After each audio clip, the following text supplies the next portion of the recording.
Donc, je suis Joseph Layani. J'ai participé avec Corentin Gombert et Éline Vivet à la coordination de l'ouvrage dont c'est la tournée de promotion dans le cadre de ce webinaire qui s'appelle Démocratie au pluriel en action et qui est un ouvrage qui traite de questions de démocratisation du travail et des organisations. Alors l'idée de cet ouvrage, elle est née au sein d'un collectif qui s'appelle l'Agora d'Odesse pour dynamique et organisation de la démocratie économique et sociale. Donc l'Agora, c'est un laboratoire d'idées qui regroupe des chercheurs et des chercheuses, des intervenants et des intervenantes, des syndicalistes, des étudiants et toutes les parties prenantes qui s'intéressent à la démocratisation des organisations du travail ou du travail. Et c'est au sein de ce laboratoire d'idées qu'est née au cours d'un débat cette idée d'ouvrage, en partant du constat de la difficulté de définir ce que c'est que la démocratie en organisation. On est tombé d'accord sur le fait que c'était forcément une notion plurielle, que toutes les parties prenantes qui s'intéressent au travail avaient voix au chapitre pour justement contribuer à définir cette notion. Et c'est ainsi qu'est née l'idée de cet ouvrage, qui est paru il y a quelques semaines, hein, fin novembre, qui est finalement le fruit de différents regards sur la démocratie au travail. Donc, Démocratie en action comporte 50 chapitres, 67 contributeurs et contributrices. C'est un objet très divers où il y a des contributions scientifiques de fond, des retours d'expérience, des témoignages, des partages aussi d'expériences de la part de chefs d'entreprise ou de syndicalistes. Ça ne se lit pas d'un trait. On peut picorer, on peut justement choisir les contributions au gré de ses intérêts ou au gré des problématiques sur lesquelles on travaille. Et surtout, c'est un ouvrage qui reflète le caractère pluriel de cette notion. Nous-mêmes, avec Corentin et Éline, lorsque nous avons coordonné l'ouvrage, on a pu justement relire et travailler sur des contributions avec lesquelles nous n'étions pas forcément toujours alignés, qui reflètent une diversité d'opinions. Et c'est ça qui est agréable dans cette notion de démocratie. C'est un peu une mise en abîme de l'objet de l'ouvrage. Donc actuellement, nous sommes dans le cadre de la tournée promotionnelle de l'ouvrage étant un prétexte au débat public sur les questions de démocratie au travail. Et Corentin, qui a coordonné tout le travail et qui coordonne l'Agora, a posé cette proposition de promouvoir chaque chapitre et chaque auteur ou autrice le souhaitant à travers des webinaires permettant d'approfondir une contribution. Et du coup, ce soir, on est très heureux d'accueillir Roger Davio, qui va nous parler d'un objet institutionnel injustement méconnu et qui revient sur le devant de la scène, à savoir la SAPO. Merci beaucoup en tout cas Roger de prendre ce temps pour présenter le chapitre. Et puis je vais vous passer la parole peut-être pour vous laisser vous présenter et nous présenter la SAPO. D'accord, eh bien merci. Merci de cette introduction. Alors le livre, moi j'y ai contribué, j'en ai fait une toute petite partie et je mets un petit truc de couleur à chaque fois que je trouve quelque chose d'intéressant. Donc je vous laisse voir que, pour revenir sur ce que dit Joseph, il y a vraiment des tonnes de choses intéressantes parce qu'il y a 50 approches différentes qui s'expriment. Et perso, pour avoir travaillé, j'ai écrit un autre ouvrage qui s'appelle La démocratie au travail, la SAPO, donc on est au cœur du sujet. Je trouve une mine énorme de réflexions différentes dans cet ouvrage. Donc effectivement, il peut ne pas se lire d'un seul trait, mais j'essaye de le lire un peu méthodologiquement et il est très plein. Je vais vous partager, donc, moi, comme le dit Joseph, je vais vous partager mon écran. Je vais vous parler de la SAPO. Alors, est-ce que vous voyez bien mon écran, les diapos? Oui? Oui, Bon, on le voit d'accord. très bien, oui. D'accord, merci. Donc, la SAPO, je vais vous parler alors autant des actions de travail que de la SAPO. Les actions de travail sont vraiment un dispositif qui fait partie intégrante de la SAPO. C'est d'ailleurs une des spécificités de la SAPO. Ça a été inventé en 1917 par un certain nombre d'hommes politiques et d'économistes dans un contexte de fin de guerre qui s'annonçait. avec une espèce d'euphorie qu'on a pu entendre il y a 5 ans au moment de la Covid, qui était on va essayer de faire, après un choc comme ça, on va essayer de faire autrement après qu'avant. Bon, on a vu les résultats après la Covid, on n'a pas vraiment changé, chamboulé beaucoup de choses, mais c'était déjà le cas dans la mentalité de 1917. Les années d'avant, Première Guerre avaient été assez tumultueuses au niveau des mouvements sociaux, des grandes grèves, des affrontements, des émeutes, etc. Et pendant la guerre, il y avait eu une espèce de fraternité de tranchées entre des gradés qui étaient dans le civil, souvent des ingénieurs d'usine, et les fantassins qui étaient dans le civil, qui pouvaient être des ouvriers, qui étaient souvent des ouvriers. Et surtout, ce triple constat, un certain nombre d'acteurs se sont dit qu'il faudrait quand même réorganiser l'entreprise autrement et beaucoup mieux prendre en compte le monde ouvrier, quoi. Donc, ils ont créé la SAPO. Alors, je vais revenir là-dessus, mais en l'occurrence, dans la SAPO, il y a les actions de travail. Les actions de travail sont un dispositif juridique qui permet de reconnaître aux investisseurs de travail que sont les salariés une véritable valeur dans l'entreprise. Ça apparaît dans les statuts et ça leur ouvre des droits. Je vais détailler tout ça. Donc le livre en question, dans le cadre duquel j'interviens aujourd'hui, c'est celui des 50 de démocratie en action, 50 approches renouvelées. Comme je vous disais en préambule, c'est vrai que c'est très très riche sur plein de points. La SAPO, elle est née aussi dans un moment où l'Église avait évolué sur son discours social. L'encyclique Rerum Novarum de Léon XIII en 1891 avait quand même dit un certain nombre de choses sur la considération qu'on devait aux ouvriers et aux salariés dans les entreprises. Donc, le capital sans le travail, on sait très bien qu'il est inerte. C'est d'autant plus vrai dans une économie tertiarisée comme maintenant, puisque on sait très bien que beaucoup d'entreprises ont une forte valeur ajoutée de connaissances techniques, de savoir-faire et de compétences, ce qui n'était pas tout à fait le cas dans les années de guerre, où on était quand même dans une économie beaucoup plus matérielle, quoi. Donc, actuellement, on est quand même dans un système qui a montré ses limites et qui continue de les montrer. Moi, j'ai tendance à dire souvent que le capitalisme ne connaît pas des crises, il est crisique par nature, c'est-à-dire qu'il génère les crises, ne serait-ce que par sa constitution. Concevoir qu'un petit nombre de personnes puissent accaparer une bonne frange de la richesse produite collectivement et qu'au détriment de la part de ceux qui l'ont produite, c'est de toute façon générateur à la base de problématiques. Une révolution qui est passée inaperçue. Alors pourquoi on ne connaît pas les SAPO? Et en préambule, Joseph, vous le disiez, les SAPO, c'est quasiment, enfin, en quatrième de couverture de mon ouvrage, on parle d'un ovni juridique. C'est né donc dans une espèce d'euphorie de fin de guerre, comme je le disais. C'est né par la volonté de quelques-uns, mais ça a été enterré, mort-né, quoi. C'est-à-dire que quasiment personne s'y intéressait. Un observateur fait même remarquer à l'époque que les politiques qui l'avaient voté y croyaient qu'à demi, à eux-mêmes.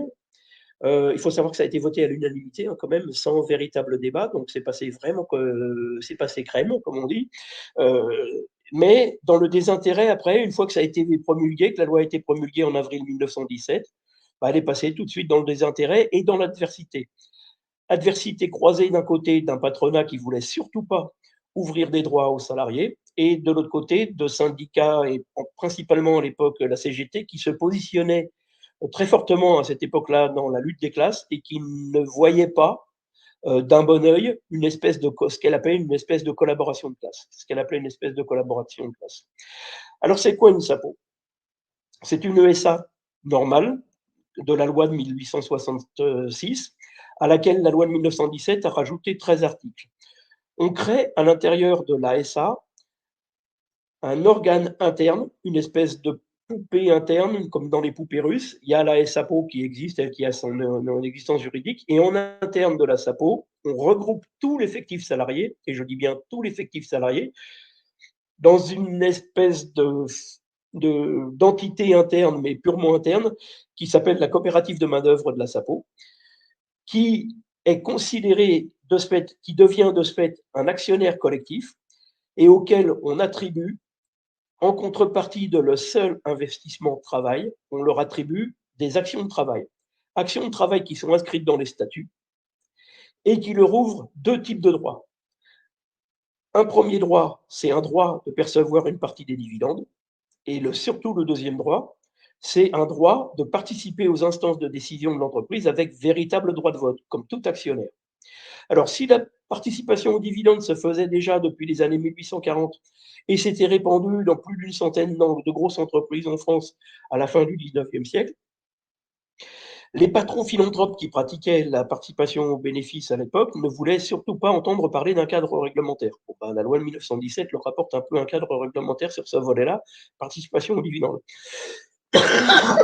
Mais ce qui a vraiment été un aspect révolutionnaire, c'est que le législateur de 1917 a souhaité que cette participation aux dividendes se double d'une participation au vote des instances de direction. Et c'est là que ça a pêché. La Chambre de commerce de Paris et un certain nombre entre autres des référents du groupement des patrons philanthropes qui pratiquaient la participation aux bénéfices, ont parlé directement d'immixtion intolérable des salariés dans les instances de direction. Donc ça, c'est carrément pas passé. On peut imaginer que, à partir de là, il s'est créé très peu de SAPO et les recensements qui sont plus ou moins fiables, qui ont suivi dans les 7 ou 8 années après la promulgation de la loi, n'ont pas fait apparaître plus d'une vingtaine de SAPO. Donc, ça a raté son objectif. Un certain nombre de juristes qui soutenaient la démarche souhaitaient voir dans la création de la SAPO une espèce d'expérimentation sociale dont on ferait le bilan quelques années après. L'expérimentation sociale n'a jamais pu trop existé puisque les SAPO n'ont pas été nombreuses. Deuxième chose, à titre d'anecdote, dans un recensement qui est fait dans une thèse de droit de 1926, le doctorant fait état de 18 SAPO, dont 7 qu'il a trouvés par ses propres moyens, et encore uniquement dans le nord de la France, parce que le ministère du Travail qu'il avait questionné à cet effet n'a été capable de lui recenser que 11 SAPO. Donc, vous voyez qu'il en existait au moins 18, mais le ministère n'en avait vu passer que 11. Donc, les statistiques n'étaient pas ce qu'elles étaient, mais enfin, je peux vous dire que dernièrement, j'ai obtenu le fichier théorique de l'INPI, donc le fichier des inscriptions de l'INPI, donc qui fait foi en France, sur les sociétés, et on m'a trouvé 12 SAPO. J'ai commencé mon enquête et déjà sur les 3 premières questionnées, il s'avère que ce sont des scopes. Donc, on n'est pas plus avancé en 2025 qu'on ne l'était en 1926 au moment de la thèse de droit. C'était sur une enquête ministérielle de 1923. Donc, vous voyez, les choses n'ont pas évolué. C'est une forme juridique qui est passée carrément à côté des radars. Elle a été fantomatique pendant toute cette période-là. Donc, c'était un nouveau rapport au travail que souhaitaient ces initiateurs. C'est un nouveau rapport au travail qu'on pourrait proposer aux générations qui arrivent. C'est une évolution. Alors, actuellement, on vit une évolution foudroyante des technologies et, entre autres, on est en train quand même de basculer de l'économie tertiaire à l'économie quaternaire, c'est-à-dire de plus en plus dématérialisée, de plus en plus issue de travaux intellectuels, et on n'attribue toujours pas de valeur dans le statutaire à cet investissement énorme et à cette principale valeur d'actif qui est le savoir-faire des salariés. Et puis, il y a une crise démocratique puisque un certain nombre de travaux font apparaître que plus l'oppression hiérarchique des entreprises est forte, plus la verticalité est écrasante dans les entreprises, plus les gens soit s'absteignent, soit se mettent à voter vers les extrêmes et principalement l'extrême droite. Donc il y a quand même un moment là où il faut peut-être se mettre à réfléchir les choses. Et il n'est peut-être pas nécessaire d'inventer quelque chose quand on a un outil qui ne sert à rien comme la SAPO. Alors là, je passe rapidement là-dessus. La financiarisation à outrance de l'entreprise fait qu'on délocalise et on ferme des entreprises qui sont pourtant rentables. On peut imaginer que si les salariés avaient le droit de vote, comme dans les SAPO, et puissent influer sur les décisions majeures de l'entreprise, ça pourrait peut-être freiner quelques délocalisations, voire les empêcher. Et puis, il y a un certain nombre de points qui sont là à l'écran sur lesquels je vais parvenir. Donc, les droits qui étaient ouverts aux salariés dans une SAPO étaient proportionnels à un ratio qui était calculé sur le nombre d'actions de travail inscrites dans les statuts et sur le nombre d'actions de capital. pour faire court, si la société existait avec 1000 actions de capital de 500 francs, par exemple, à l'époque, et qu'à côté des 1000 actions de capital, les statuts inscrivaient 250 actions de travail, les salariés avaient donc 25% des droits de vote. Au passage, il y a une petite bizarrerie, c'est qu'avec tous les types d'actions qui existent dans le reste du droit français à l'époque, généralement, on faisait le ratio sur le nombre d'actions en cause par rapport au nombre total d'actions. La loi de 1917 dit véritablement formellement que c'est bien ratio nombre d'actions de travail sur nombre d'actions de capital qui détermine le ratio des droits de vote des salariés et qui détermine aussi leur ratio de droit à percevoir des dividendes. C'est-à-dire qu'en gros, si c'est 25% de droits de vote à l'Assemblée générale et au conseil d'administration, ça sera aussi 25% des dividendes que l'actionnaire collectif, qui est le collectif de tous les salariés, la coopérative de main-d'œuvre, ce sera donc 25% de dividendes qu'ils auront à se répartir entre eux. Sachant que cette coopérative de main-d'œuvre, comme son nom l'indique, travaille sur le principe coopératif un salarié égale un vote, que les salariés se choisissent entre eux en votant leurs représentants et qu'ils se déterminent avant les assemblées générales et sur les conseils d'administration, sur l'ordre du jour de la séance ils se déterminent sur les choix qu'ils vont faire remonter par les options qu'ils vont faire remonter par leur mandataire. Donc, il y a ce petit aspect coopératif. Le législateur de 1917 n'avait pas beaucoup d'outils à sa disposition à l'époque pour créer cette espèce de collectif de salariés. Donc, il a créé une coopérative de main-d'œuvre qui, d'ailleurs, a été un peu décriée par un certain nombre de juristes parce qu'elle n'a évidemment rien d'une coopérative sauf le fait du vote égalitaire et elle n'a pas d'existence juridique. Voilà un petit peu. Les autres particularités de la SAPO, ben, il n'y en a pas. Ce sont principalement ces deux particularités. La coopérative de main-d'œuvre qui représente le collectif de tous les salariés, et je dis bien de tous les salariés, et les actions de travail qui leur sont attribuées. Alors, elles ne sont pas attribuées gratuitement, comme je l'ai entendu parfois dans les réactions de gens qui m'écoutent, puisque l'attribution gratuite d'actions est encore un autre dispositif qui est réglementé par d'autres articles du Code de commerce. Les actions de travail sont inscrites aux articles L225-260 à L225-262 du Code de commerce et ne sont pas remises gratuitement aux employés puisqu'elles sont remises en contrepartie de leur investissement travail. L'investissement travail, c'est une terminologie que j'emprunte à Isabelle Ferreira, c'est qui me plaît bien parce que c'est quelque chose qui s'inscrit dans le temps, dans la durée.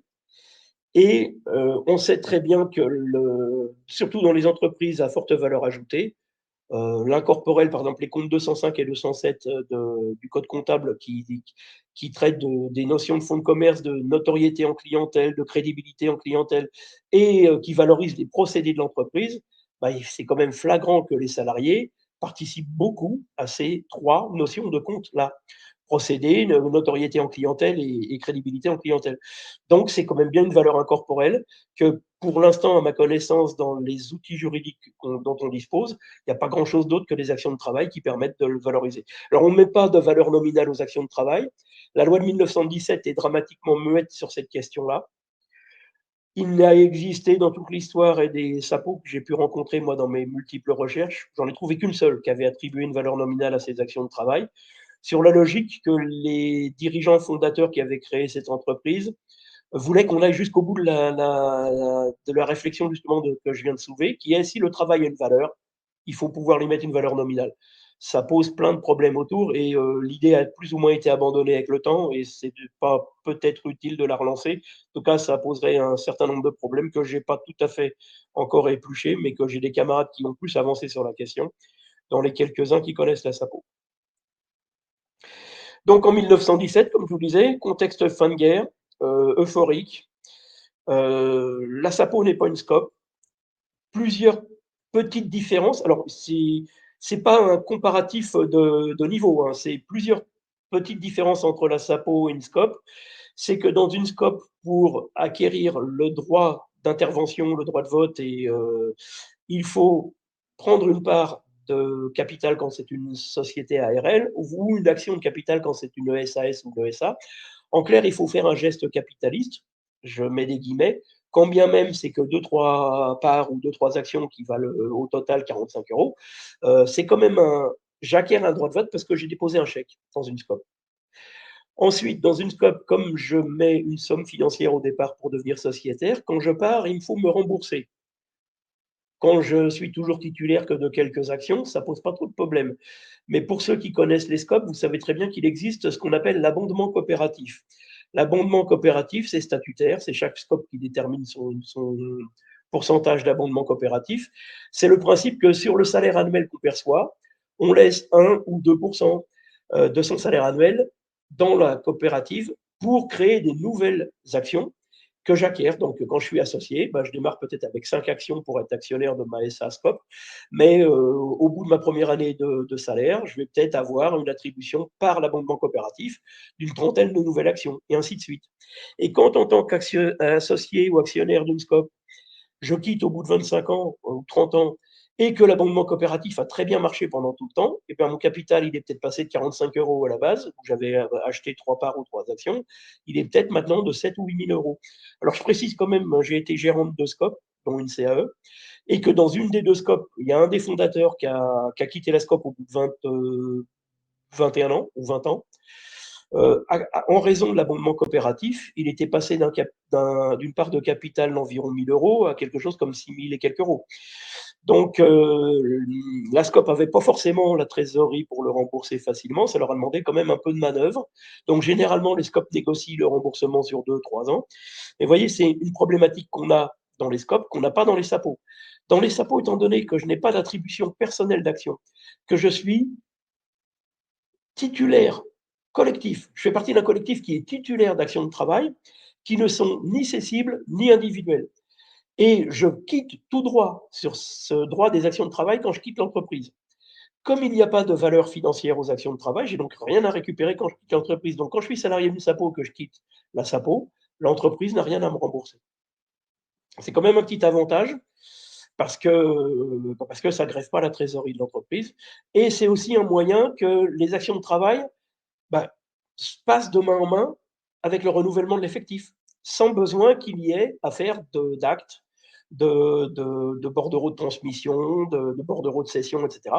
Du moment qu'on fait partie de l'effectif, on fait partie de l'actionnaire collectif qui est titulaire des actions de travail.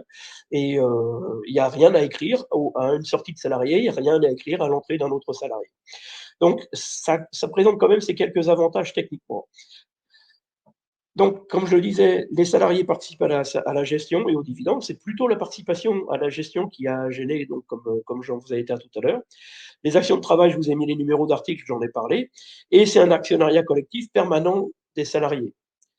Alors, la loi dit qu'il faut 1 an de présence dans une SAPO. Donc, quand on crée une SAPO, au début, on met de côté les actions de travail et on les attribue normalement à l'effectif salarié au bout d'1 an.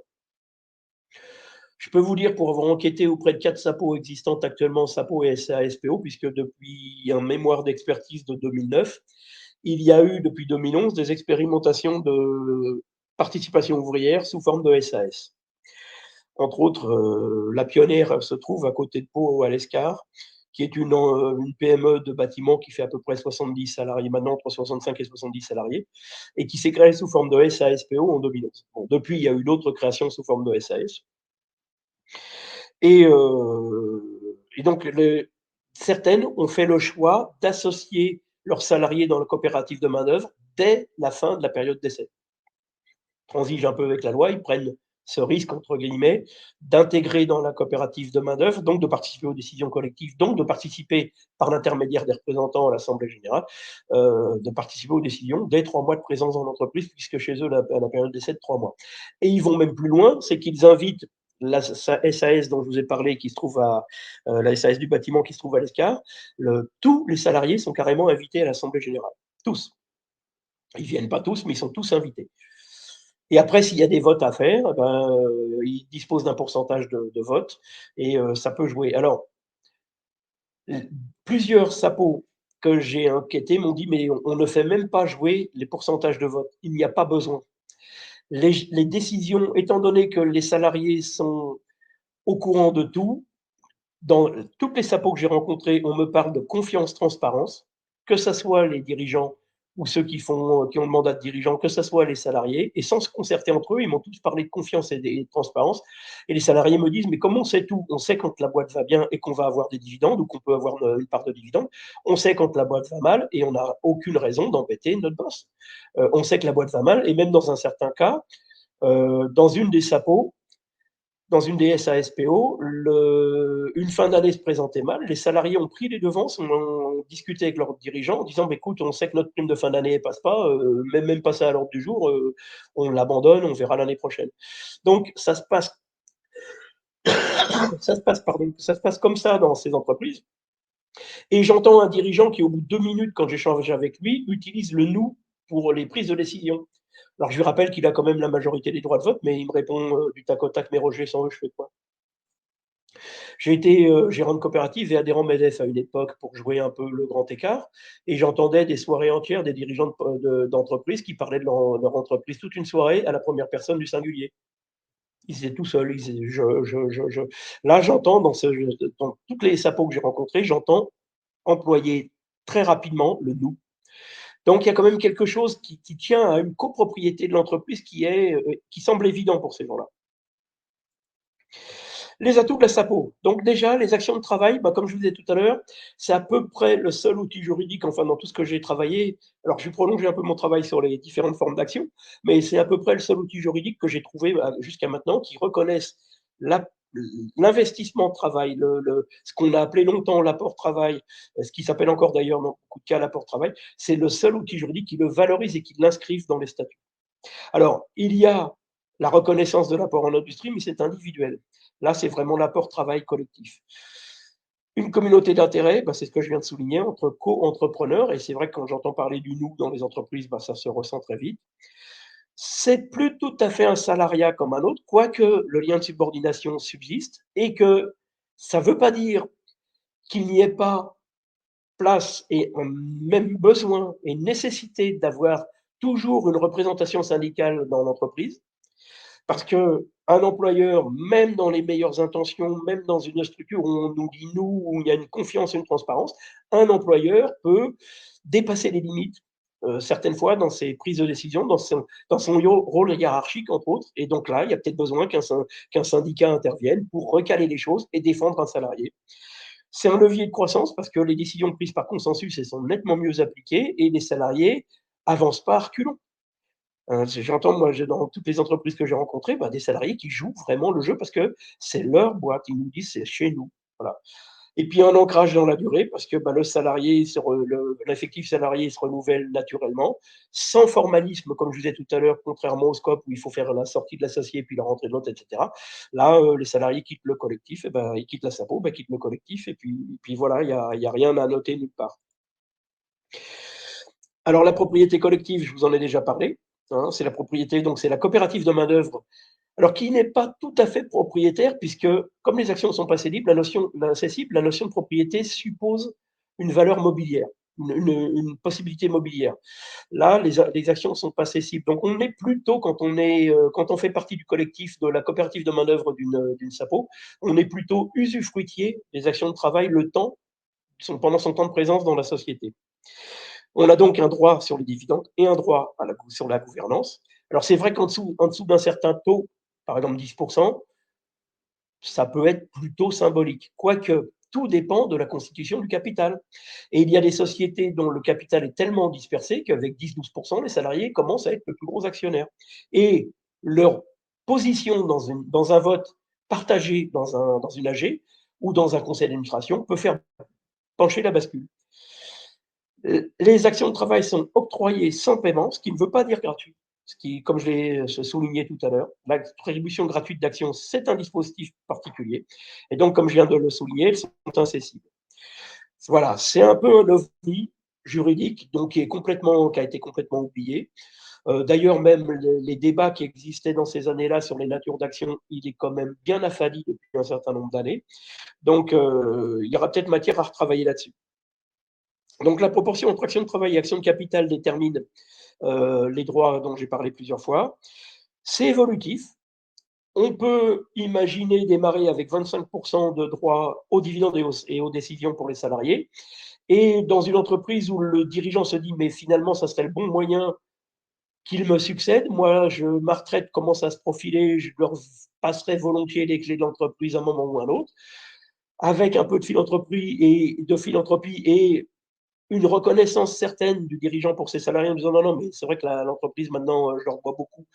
Je leur propose d'augmenter le nombre d'actions de travail et donc de leur ouvrir plus de droits avant de leur céder l'entreprise, ce qui permettrait, dans un premier temps, que les salariés thésaurisent les dividendes qu'ils perçoivent, et de l'autre côté, ils n'auraient plus qu'un certain nombre de droits à acquérir par l'achat des actions de capital, pour qu'avec le cumul action de travail d'un côté et action de capital de l'autre, ils prennent le contrôle de l'entreprise. Donc les SAPO peuvent être un très bon moyen de transmission des entreprises, moyennant une démarche anticipée de transformation de l'entreprise en SAPO plusieurs années avant la transmission effective, afin que les salariés puissent avoir un certain nombre d'années de dividendes à thésauriser pour avoir un pécule. Et puis, deuxième chose, en travaillant pendant plusieurs années au conseil d'administration avec leurs dirigeants cédants, ils vont apprendre à gérer un conseil d'administration. Ils vont apprendre à participer à des décisions collectives qui sont des décisions stratégiques, politiques, auxquelles jusque-là, ils n'avaient pas accès. Parce que ce n'est pas inné passer du vendredi d'un système totalement vertical où je fais et les orientations qui me sont données sont sorties de décisions personnelles d'un dirigeant ou d'un petit groupe de dirigeants, à un lundi où on me dirait maintenant tu participes aux décisions stratégiques, ça peut être un peu brutal, ça peut être un peu violent et je peux être un peu paniqué. Et d'ailleurs, ce qu'il faut savoir, c'est qu'un certain nombre de salariés le refusent. J'ai des projets de transformation en SAPO, un principalement, qui a capoté très vite parce que les salariés se sont opposés à rentrer dans tout système de participation aux instances de décision. Les dividendes des actions de travail sont fiscalement déductibles pour l'entreprise, traités comme l'intéressement pour les salariés. Et il faut savoir que la SAPO fait partie des dispositifs de partage de la valeur de la loi de novembre 2023. Si les SAPO pratiquent la distribution de dividendes de travail à leurs salariés, elles sont reconnues comme étant un dispositif de partage de la valeur. Donc, comme c'est un statut qui a, je dirais, hiberné pendant, écoutez, de 1926 à 2007, un livre qui traitait d'une SAPO emblématique qui est dans les 4 que j'ai interviewés, qui est une Syrie raboterie dans le Limousin qui est emblématique et que certains peuvent peut-être connaître, qui est Ambiance Bois. Hormis donc entre ce bouquin qui date de 2007, qui traite de la naissance et des premières années d'Ambiance Bois, et une thèse de droit de 1926 qui traite de la SAPO, je viens de découvrir une autre thèse de droit un petit peu plus tardive, mais qui date de, je crois, 1930, et entre ces deux écrits, il n'y avait rien eu sur la SAPO. Donc, autant vous dire qu'elle est passée complètement inaperçue. Donc, elle n'a donc de ce fait pas suivi un certain nombre d'évolutions réglementaires. Par exemple, la loi de 1966 qui renouvelait le cadre juridique de la SARL, de la SA, et qui créait la SA à directoire, a juste fait un alinéa pour le fait que la SAPO puisse être à directoire, mais n'a rien repris des éléments de la SAPO pour faire profiter la SAPO des évolutions réglementaires. Donc, c'est une forme juridique un peu désuète et un peu dépassée qu'il serait peut-être intéressant de moderniser actuellement. Il n'y a aucune, à tel point qu'il n'y a aucune sensibilisation, il n'y a aucune communication actuellement faite sur la SAPO, hormis 2-3 personnes, dont moi principalement, à tel point qu'on m'appelle Monsieur Sapo. Alors, des fois, en secours, on ne connaît même pas mon nom, on m'appelle Monsieur Sapo. Il y a une méfiance persistante envers les modèles alternatifs. Je viens de parler de la méfiance des salariés. Je crois qu'il y a encore une certaine méfiance dans les métiers du conseil. Et j'ai peu d'experts comptables qui réagissent à mes différents échanges et prises de contact. J'ai pas encore réussi à établir le lien avec les milieux syndicaux, malgré plusieurs prises de contact. Donc, il y a un certain recul. La CGSCOP avait marqué un intérêt, l'ancêtre de la CGSCOP en 1916 avait marqué un intérêt pour la loi qui était en cours d'élaboration, mais ils ont écrit 1 ou 2 articles sur le sujet dans leur revue dans ces années-là, mais ils ne sont jamais allés plus loin. Et actuellement, la CGSCOP ne parle quasiment pas des SAPO. Voilà, enfin, bon, ils me disent dans les couloirs, bah, écoute, si on veut parler de la SAPO un jour, on te fera appeler. Bah oui, bah, c'est quand vous voulez. Mais ils ne le mettent pas au catalogue. Certaines chambres régionales de l'économie solidaire et sociale mettent les SAPO à leur catalogue, d'autres pas. Voilà. Parce que l'argument, c'est de dire que bah, les salariés n'ayant pas forcément le contrôle de l'entreprise, c'est pas tout à fait, enfin, c'est pas vraiment des coopératives, donc elles font pas partie de la famille de l'économie sociale. Je dirais, et alors? Voilà. Et puis, il y a un potentiel de développement important dans les entreprises à forte connotation et à forte valeur ajoutée cognitive et intellectuelle et de savoir-faire et de savoir-faire même manuel. Puisque le travail est un patrimoine, comme le défendait Jean-Baptiste Say au début du 19e siècle, mais même avant lui, Louis XVI. Et depuis les différents papes qui ont fait les encycliques, et un certain nombre de politiques comme Aristide Briand. Oui, anecdote, la SAPO, on l'appelle régulièrement la loi SAPO, on l'appelle la loi d'Aristide Briand parce qu'il l'a fortement soutenue. Elle a été votée, il venait de se faire débarquer de la présidence du Conseil, mais c'est son ministre Henri Chéron, ministre et proche ami politique Henri Chéron, qui avait monté le projet de loi et qui l'a défendu en 2 fois en 1913, mais ça a avorté, on sait pourquoi, parce que après en 1914, on a été occupé à autre chose, et il l'a représenté en fin 1915. Voilà.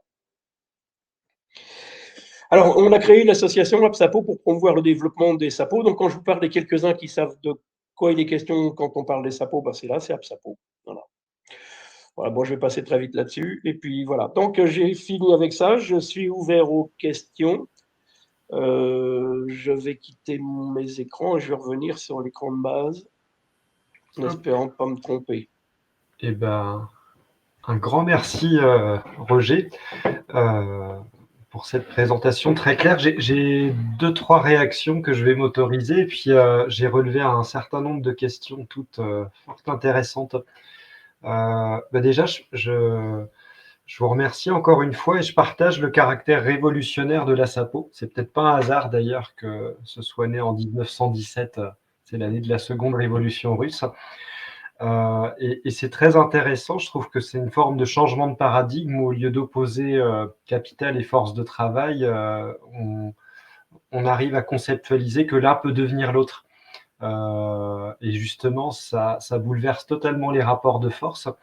Et je trouve très intéressant l'anecdote concernant, je crois que c'était la Chambre de commerce de Paris, Oui, voilà, qui parlait du caractère inacceptable de la participation aux finalités stratégiques et pas de la participation aux bénéfices. Et pour moi, ça illustre bien le fait qu'on n'est plus sur une question de pouvoir que d'argent.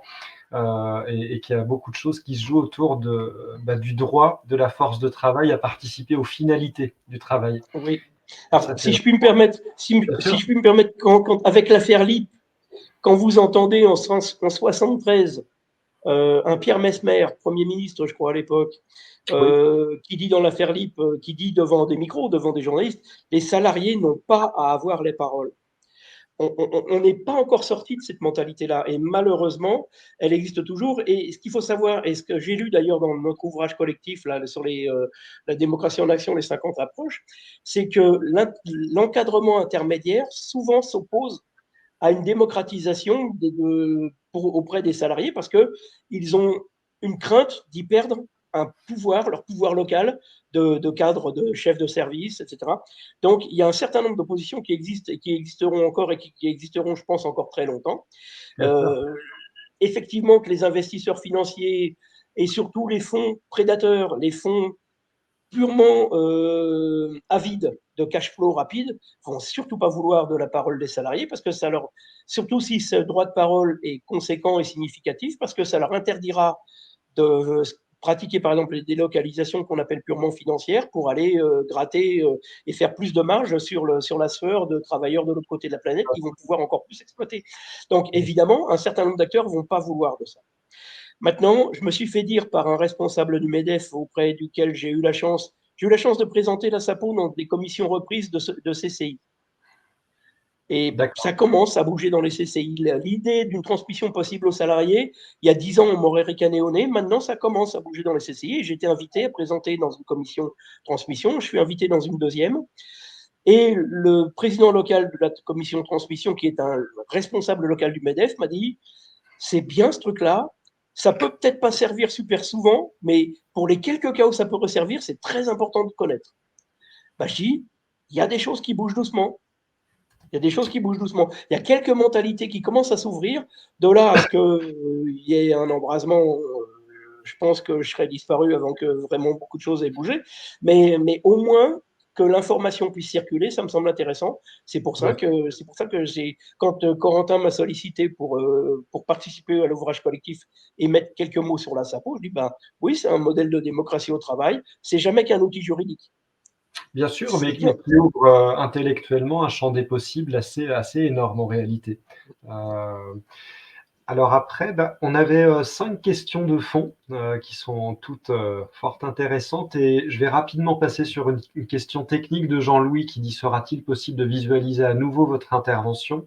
La réponse est bien évidemment oui et les liens de replay seront transmis à l'ensemble des participantes et participants.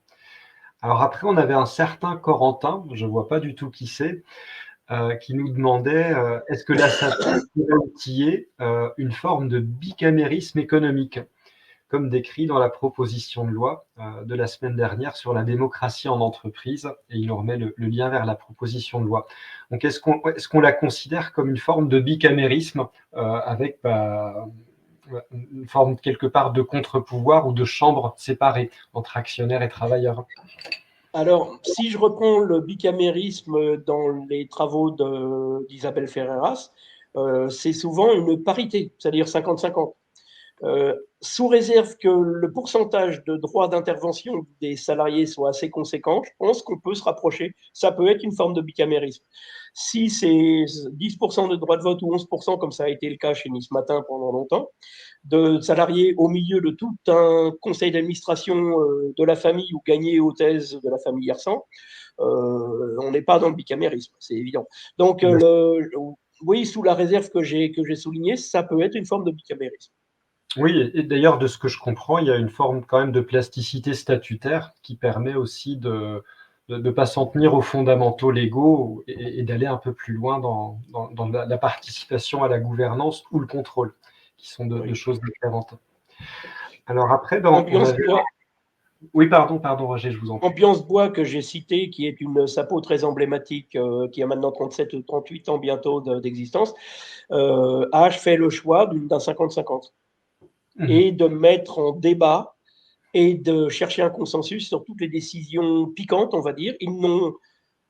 La dernière fois que je les ai rencontrés, il y a à peu près 3 ans maintenant, ils l'avaient mis au vote, depuis le début de leur entreprise qui date de 88, ils n'avaient mis au vote qu'une seule décision, depuis le début, entre eux, les salariés les investisseurs qui sont dans un milieu proche. Ils avaient mis qu'une seule décision au vote. Donc, vous voyez, bon.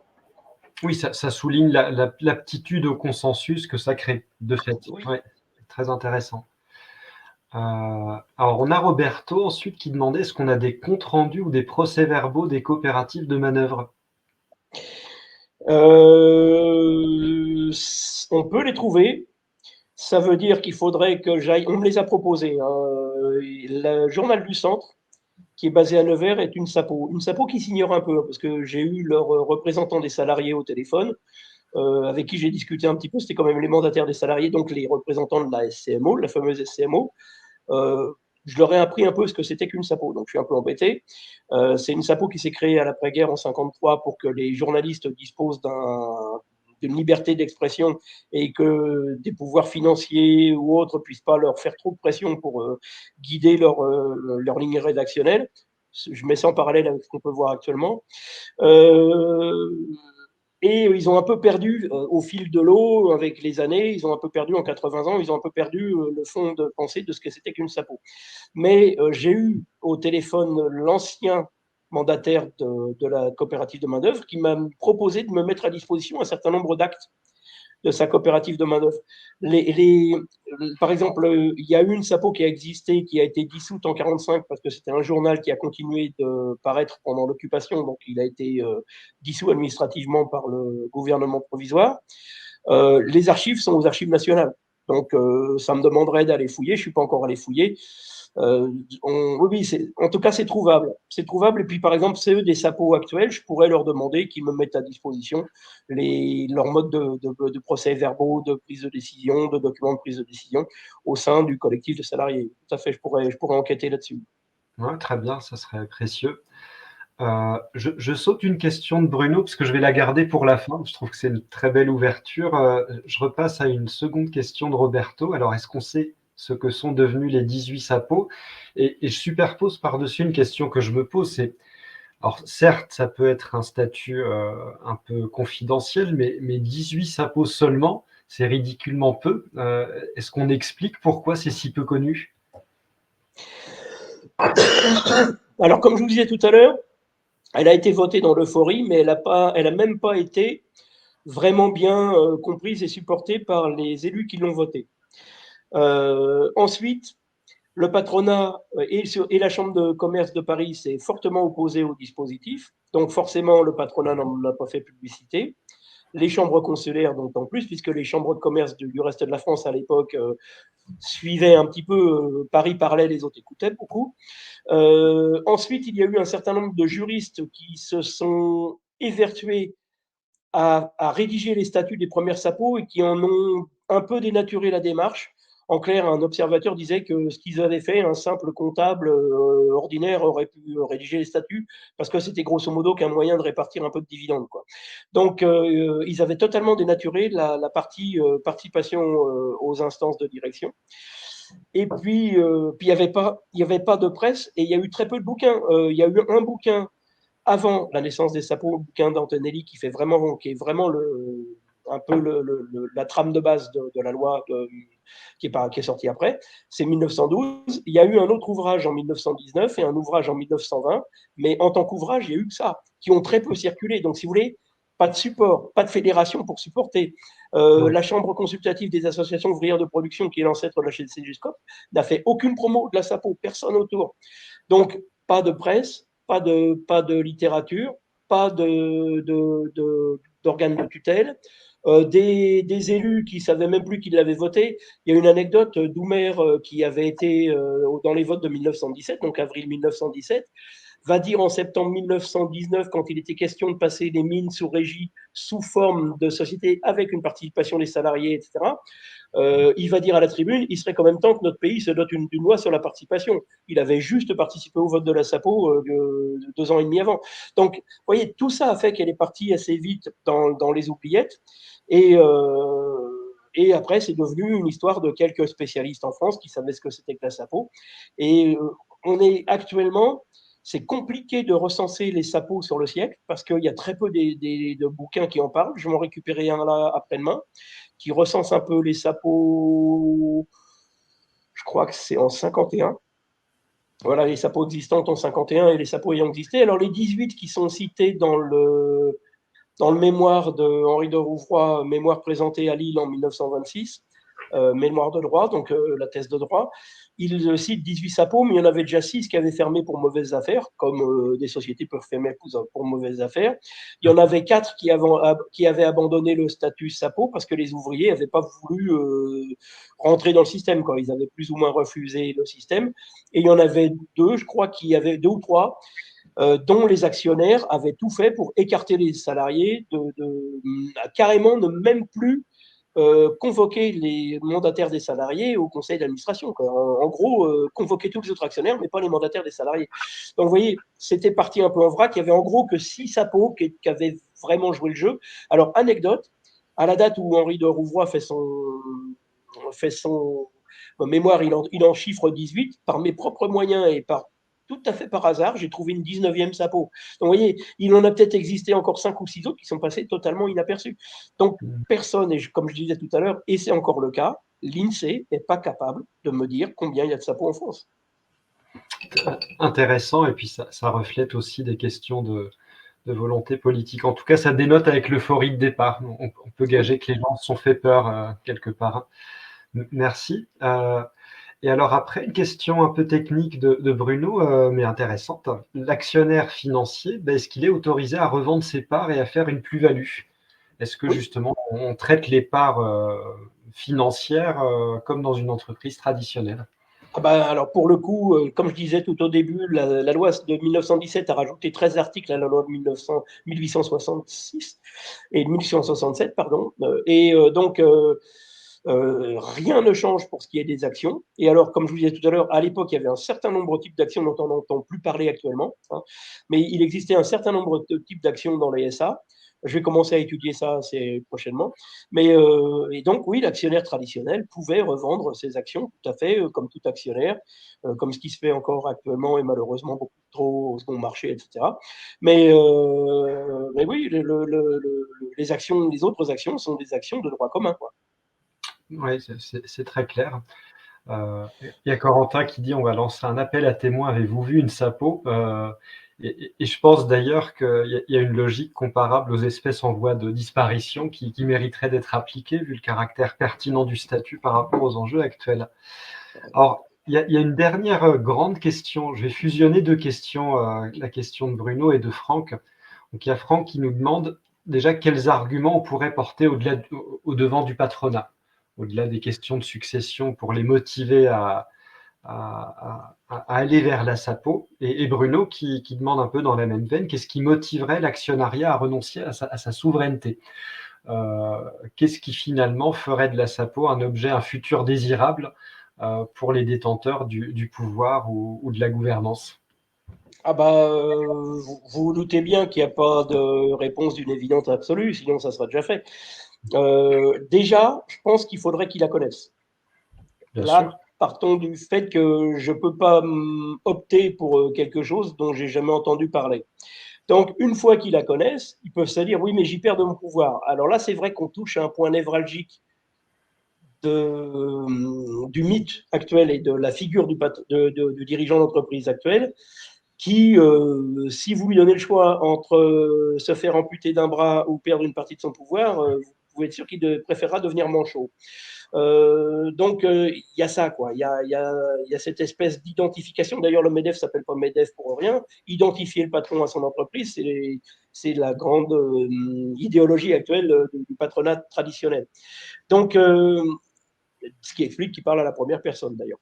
Et donc, là, il y a un vrai blocage. Maintenant, il existe, et j'en ai rencontré, j'ai eu des dirigeants de boîtes qui m'ont appelé parce que justement, il y a un moment ou un autre, ils ont pensé transformer leur boîte en formule où ils associaient leurs salariés avec eux et qu'ils avaient incidemment entendu parler de la SAPO et qui se posaient la question. Bon, ils ne sont pas allés au bout de la logique, mais quand même. Et ils me disaient, je voudrais un moyen de reconnaître la valeur de l'investissement travail, de l'apport travail, de la présence travail de mes salariés dans l'entreprise. Effectivement, les actions de travail, c'est là pour ça.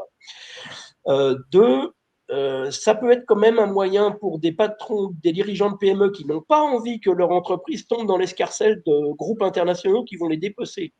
Ça pourrait être un très bon média, et comme je l'ai dit tout à l'heure, de transmission de société à leurs salariés. À la demande de Timothée Duverger, j'ai rédigé un article là-dessus il y a maintenant à peu près un an. Je reviens dans le dernier article qui m'a demandé, j'y reviens dans un dernier article sur qui m'a demandé de travailler, et il y a une note à la Fondation Jaurès où je réinsiste sur ce sujet. Donc, ça pourrait être un biais d'intérêt pour des dirigeants, les quelques dirigeants qui souhaitent que leur boîte se pérennise localement et qui ne voient pas d'inconvénient à ce que leur équipe salariée qui perçoivent bien, qui perçoivent positivement leur succède, ça pourrait être un moyen de les accrocher en leur proposant une formule organisée autour de ce qu'amène la SAPO. Ça pourrait être ça. Après, je dirais que dans un des projets qui n'est pas allé au bout, ce sont les salariés qui se sont opposés à la démarche. Donc il faut non seulement savoir faire connaître la chose, le dispositif, et le faire comprendre aux dirigeants qui auraient l'esprit ouvert à, mais il faut dans le même temps réussir à faire comprendre et à faire admettre et à intéresser des salariés à la même démarche. Et là, c'est double action.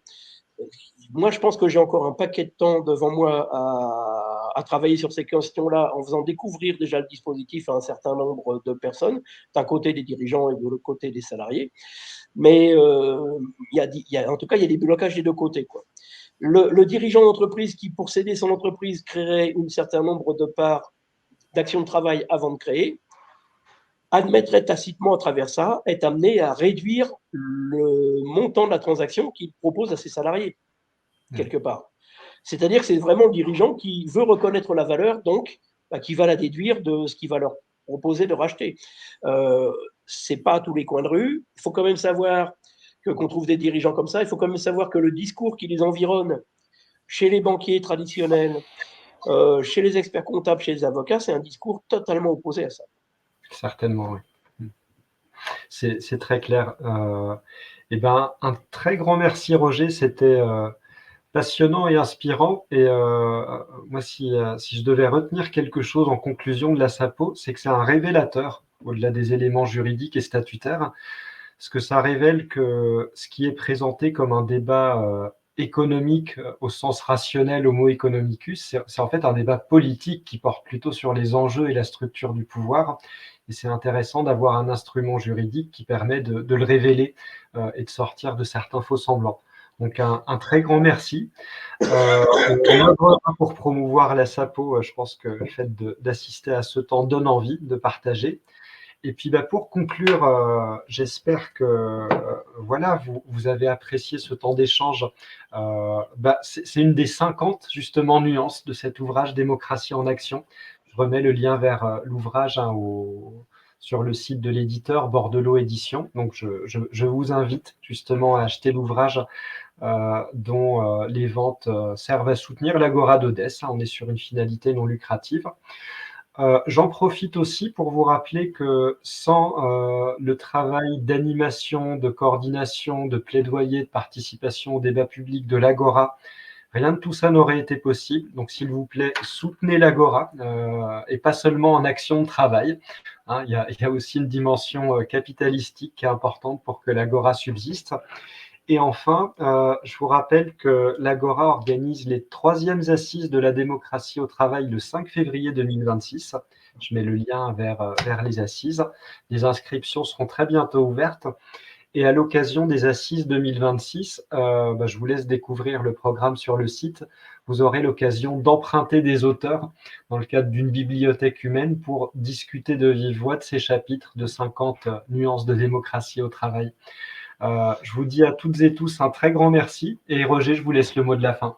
Oui, merci Joseph. Juste très, très rapidement, l'article 8 du préambule de la Constitution de 1946, qui a été confirmé par le préambule de la Constitution de 58, donc notre Constitution actuelle, dit « Tout travailleur participe par l'intermédiaire de ses représentants à la définition collective des conditions de travail ainsi qu'à la gestion de l'entreprise. » Je vous propose de regarder de retrouver dans ce que je vous ai dit, savoir si la SAPO colle à 100% mot à mot à cet article, et si vous connaissez une deuxième autre forme d'entreprise qui corresponde de la même façon à 100% des mots.